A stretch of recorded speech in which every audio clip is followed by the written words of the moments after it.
Orangnya penasaran. Ini kolom komentar juga lucu banget, tapi untungnya tidak ada yang provokasi Pak. Karena poin kita emas. Iya, poin kita udah Gak positif usah sebut angka, poin kita emas. Iya, nggak usah sebut angka, benar-benar. Ini dia bermuda sudah akan kita perangkan.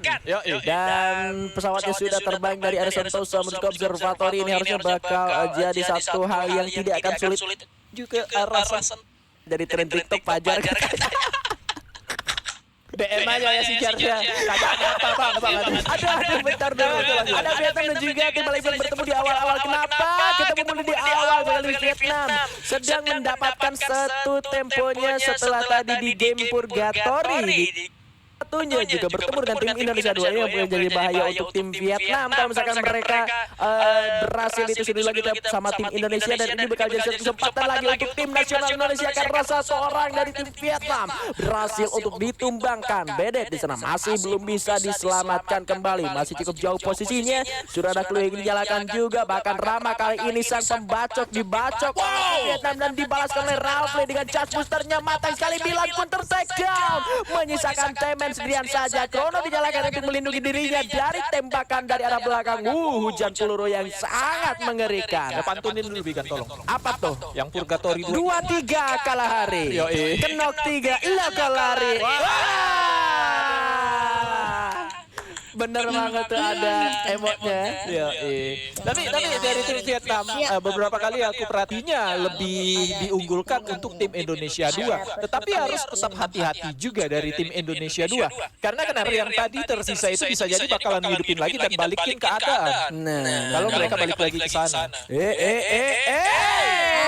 Lurus baik. Ujang, Kasep, Solonong boy gitu. Nah, Tejulang Cileng. Nggak lihat kanan kiri. Ya satu player tadi seorang Indo tidak ketahuan, bahkan damage-nya itu nggak satu hit loh itu. Iya, Beberapa hit tapi nggak ada respon apapun, masih selonong boy aja kawan kita. Mungkin kita harus tetap standby lah gitu. ya, nggak disangka-sangka tadi. Iya. Ada udang di balik batu. Nah, orang dari bukan udang. Oh iya benar. Itu dia ada player dia seorang Leo di bagian atas yang menggunakan sabit sana mencoba untuk damage dengan menggunakan kanan. Organza. Aduh, masih belum terkena sebuah ledakan. Awas kepleset Leo, masih cukup aman, tapi Leo pun sudah terkena tembakan yang begitu menyakitkan dari arah lawannya. Sebuah gol sudah dipasang kembali. Leo pun terkikis. Poinnya sudah sangat tipis.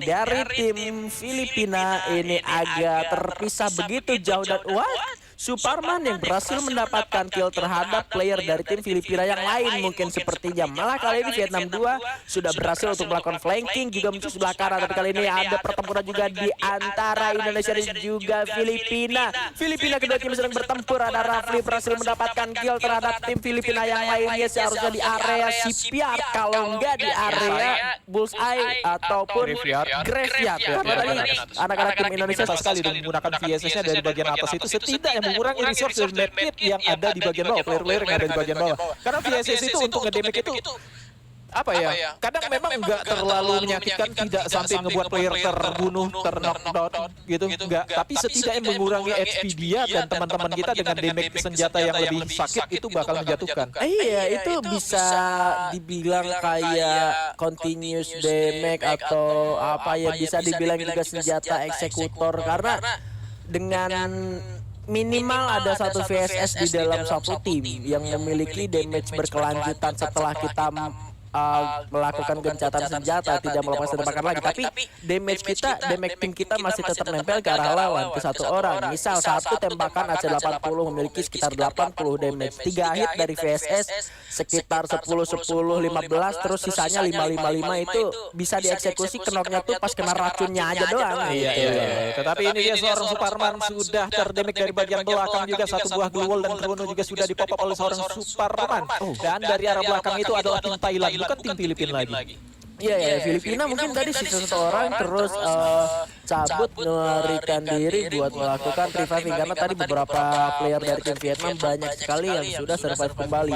Menarik saya melihat pergerakan dari salah satu player tim nasional Indonesia 2 ketika tadi Suparman sedang terkena tembakan, tapi ada satu orang dari timnas Indonesia ini menggunakan launchpad menuju ke area observatory graveyard. Ini dia rupanya Pratama mengambil area atap, meminta teman-temannya untuk tidak melakukan penyerangan terlebih dahulu, menunggu Pratama ada di arah atas, tapi kali ini Pratama tertembak bersama Safri yang bakal ditabrak juga kali ini. Rupanya dia pun berhasil tumbangkan. Suparman berupaya melakukan follow up, Pratama di arah atas sudah bersiap dengan sangat-sangat sigap sekali, tapi Pratama tertembak rupanya Rama masih terlalu jauh, bakal dikirim untuk melarikan diri saja dan bakal melakukan reviving terhadap ketiga temannya yang berhasil ditumbangkan oleh tim Thailand. Ya itulah tadi aku sempat mau bilang, hati-hati untuk tim Indonesia. Mereka itu mentalnya lagi terboosting. Betul. Mereka itu mentalnya lagi terboosting. Kalau memang sekiranya posisi seperti ini mereka udah boleh saja kalau memang hasilnya bisa mereka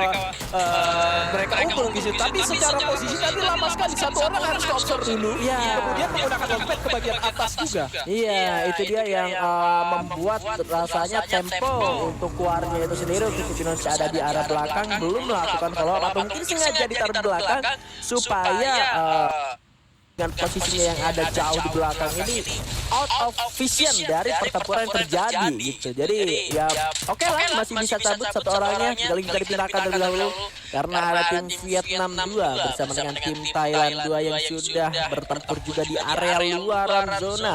Darek sudah mulai masuk menuju ke arah pertahanan dari lawannya. Kita juga di arah Leonardo Fajar harus terending oleh salah satu member dari tim Filipina. Manurung berhasil mendapatkan killnya kembali, tapi Wall kembali dibuka di kanan, bergerak sebelah belakang. Leonya dari sebelah kanan bakal masuk juga, seharusnya 3 lawan 1 juga akan terjadi dari segala arah diserang Thailand 2 tumbang di posisi ke-10. Ya Thailand 2 yang baru saja dapat tembunya di round ketiga tadi harus tumbang di awal, bahkan di sini di round ke-10 Filipina 2 juga harus diselesaikan oleh seorang Manurung walaupun memang dari tim Indonesia 1. Indonesia 2 setelah hanya menyisakan Rama sendirian, kemanakah perjalanan seorang kita bakal melakukan one push langsung ke arah Watchtower di area atas sana. Sudah satu orang berhasil itu maka dari tim Filipina, 2 orang masuk ke limiternya kepleset, diantuk ke bawah Tijalika, tapi tetap saja Filipina yang berhasil ditumbangkan oleh tim Thailand. Ya Thailand 1 di sini sudah mulai kelihatan panasnya mereka di round keempat ini setelah mereka tadi hadusun 3 round sebelumnya, dan bahkan poin mereka sudah sekarang secara klasemen itu berada di urutan keempat, bahkan kesusul oleh tim Thailand 2 juga sendiri dengan jarak yang cukup lumayan. Ini sebenarnya mereka masih bisa mengejar tim Thailand 2 yang ada di atas, bahkan tim Indonesia 2 pun masih bisa mereka kejar, dengan catatan yang ada di atas dia itu harus ditusunin dan mereka harus dapat 20 poin di sisa round-round ini, 20 poin di satu round. Nah itu dia, tapi mudah-mudahan hal buruk tidak terjadi pada tim nasional Indonesia karena kita berharap ada emas dan perak yang bisa dibawa pulang ke negeri kita. Tapi ini dia rupanya minimap bergerak menuju area Bima Sakti, antara Bima Sakti dan juga Clock Tower, sebuah area open field. Sementara kedua tim nasional Indonesia ini sudah sehat walafiat, kedua-duanya tinggal kita doakan mereka bisa masuk menuju ke game dan bisa nge-secure biasanya kembali. Tapi kali ini tim Vietnam sedang dikurung. Fajar cukup berani sekali, sendirian saja rupanya dia. Akankah kali ini tim Vietnam 2 berhasil dilumatkan dengan 9 poin eliminasi yang sudah mereka miliki, bakal menghadapi satu gempuran dari tim nasional Indonesia. Fajar harus tumbangkan, ternyata dikomit oleh 2 orang sekaligus terlebih dahulu, tapi kali ini Sahin berhasil merupakan satu orang dari tim Vietnam. Sementara Darek dari arah belakang masih bakal melepaskan tembakan sembari tim nasional Indonesia 2. Kali ini timnas 1 bakal masuk ke dalam pertahanan dari tim Vietnam 2. Tentunya Darek masih coba melemparkan beberapa granat, ada prestasi juga dari tadi. Sementara dua jauh dilanjutkan, tembakan cat puternya malah partnernya menyoroti ditumbangkan. Kali ini sudah melakukan flanking menuju ke area sebelah kanan, langsung dipulangkan menuju ke arah lobby. Ada tim Thailand yang melepaskan tembakan, tapi kali ini Rafli dan Ibnu berhasil mendapatkan masing-masing satu orang. Darek bakal bergerak menuju ke sebelah kanan, masih ada 3 orang. Terlihat izinnya tertembak, terkena down. Dareknya kali ini bakal coba dibalaskan, tapi satu tembakan dari Darek begitu menyakitkan. Sudah di-charge melakukan kelas terhadap tim nasional Indonesia. Satu nice try full comment aja di kolom komentar dan GGWP Vietnam 2. Ya Vietnam 2 di mana seorang Darek sendiri Yang di samping mobil tadi ya. Iya. Nah, itu dia penggunaan dari Skyler menghancurkan dua Skyler ke arah satu Gluol. Sayang sekali gitu maksudnya, karena masih banyak sekali ternyata Gluol yang digunakan. Seharusnya dia nggak tahu posisi Ibnu ada di depan sana. Harusnya dia nggak tahu karena dia sudah ngedepek ke arah kanan itu 2 player. Ternyata Ibnu-nya nongol dari kiri dengan Ya itu dia. kill juga mereka sempat dapat tadi. Beberapa kill mereka juga sempat dapat. Tetapi kali ini giliran dari tim Indonesia 2 sedang melakukan fight juga, bahkan terjatuh satu orang, dua player dari tim Thailand, satu juga sudah berhasil dibuat terjatuh. Tersisa juga sendirian. Poin eliminasi Plus gitu ya. di antar player, di antara tentunya permainan. Iya kan. Rumah keren. Thailand satu harus puas di urutan. Ya, kalau kemarin tim Indonesia 1 sempat 18 atau 19 gitu ya. Belum nyampe angka 20 sih sebetulnya. Iya. Ini dia di mana Chosky sendirian di bagian atasan sudah ketahuan juga bikin mana clear berhasil dijatuhkan. Chosky sendirian dia di bagian depan sana, sementara Leo tadi menggunakan senjata bos, makanya Thailand satu harus puas di urutan kedua, sementara Vietnam